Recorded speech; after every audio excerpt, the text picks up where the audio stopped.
जय हिंद। आइए हम लोग जो है पॉलिटिकल साइंस और इंटरनेशनल रिलेशन के एक क्वेश्चन को डिकोड करने का और समझने का प्रयास करते हैं। देखिए, यह paper 1 section A UPSC CSC 1983 PYQ के तौर पर है, प्रीवियस ईयर का क्वेश्चन है। अब इस क्वेश्चन को देखकर आप इसके कह सकते हो ना कि एज एट अ ग्लेंस आप कह सकते हो कि it is very complex in nature.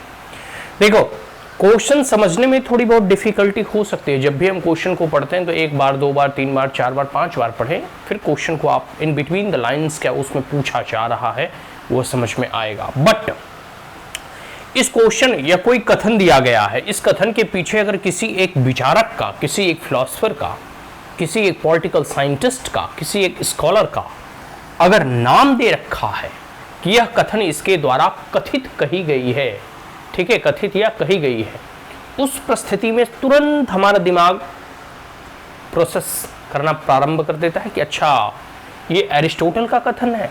तो अरिस्टोटल का कथन इस परिप्रेक्ष्य में क्या है, और फिर उसी परिप्रेक्ष्य में हम जो है उस प्रश्नों के उत्तर को लिख देंगे। तो बड़ा सरल है अगर थोड़ा सा दिमाग लगाएं तो। देखो क्वेश्चन क्या कह रहा है कि indeed it is generally true that it is a difficult business for man to live together.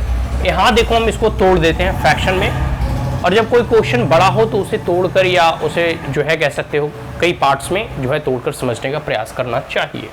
इसमें कर रहा है, यद्यपि यह बात सही है कि मनुष्य को जो है एक साथ रहने में थोड़ी डिफिकल्टी होती है। स्वाभाविक सी बात है, देखोगे इतने लड़ाई झगड़े, वाद विवाद, कॉन्फ्लिक्ट होते रहते हैं। किस चीज़ को लेकर? बहुत सारी ऐसी चीज़ें हैं जिसको लेकर विवादें होती हैं, लेकिन कहा जा रहा है कि मनुष्य को एक साथ रहने में डिफिकल्टी होती है। एंड टू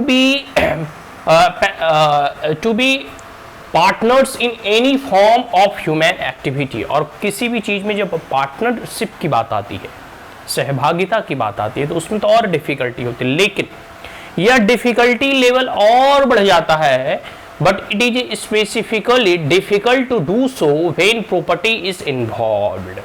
देखो, यह डिफिकल्टी लेवल या फिर यह परेशानियां या यह विवादें और अधिक खड़ा हो जाती है और अधिक उत्पन्न हो जाता है जब कहीं प्रॉपर्टी का मैटर हो, मतलब धन संपत्ति से संबंधित हो।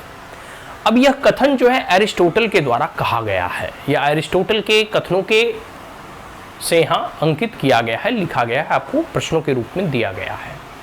अब हमें यहाँ समझना ये है कि अरिस्टोटल का जो है प्रॉपर्टी के ऊपर क्या विचार है, वह प्रॉपर्टी को किस प्रकार, देखो प्लेटो का प्रॉपर्टी का जो है कम्युनिज्म था, ठीक है, प्रॉपर्टी हो गया, वाइफ हो गया, चिल्ड्रन, पूरा का पूरा कम्युनिज्म के आधार पे चलता था कि सबका होगा। और ख़ास करके जो फिलोसफर थे और वॉरियर्स, इसको तो प्रॉपर्टी रखने का अधिकार ही नहीं था, ठीक है, सिर्फ जो है आर्टिशियंस क्लास या कह सकते हो कि लोअर क्लास जो है प्रॉपर्टी रख सकते थे। लेकिन वही बात जब एरिस्टोटल की आती है तो वहाँ प्रॉपर्टी रख सकता है, ठीक है, और साथ साथ अधिक प्रॉपर्टी नहीं रख सकता है। इसलिए एरिस्टोटल ने जो है डिस्ट्रीब्यूटिव जस्टिस की फिर वो आगे बात करते हैं, ठीक है। तो किस प्रकार से एरिस्टोटल की जो प्रॉपर्टी के ऊपर जो विचार हैं उसी से यह प्रश्न पूछा गया है।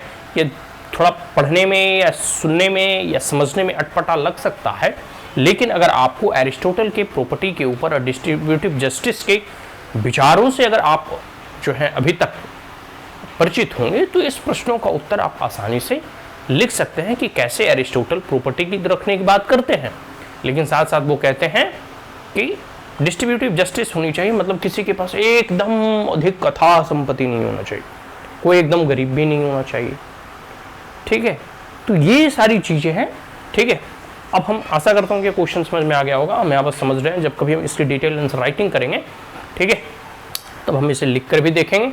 अभी बस हम यहाँ क्वेश्चन को डिकोड कर रहे हैं। आइए अब हम नेक्स्ट क्वेश्चन देखते हैं।